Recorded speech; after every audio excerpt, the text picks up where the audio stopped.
Patriot Crimping tool allows for various sizes of crimps. It's a cantilever design to give us lots of crimping power. Keep in mind most of the crimps will only fit in one way to the tool itself.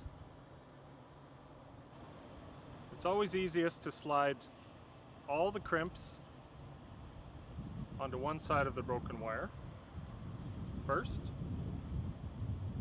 and then fit in the other wire. Once your tool is set, crimp down the first crimp and follow up with the other crimps from there on.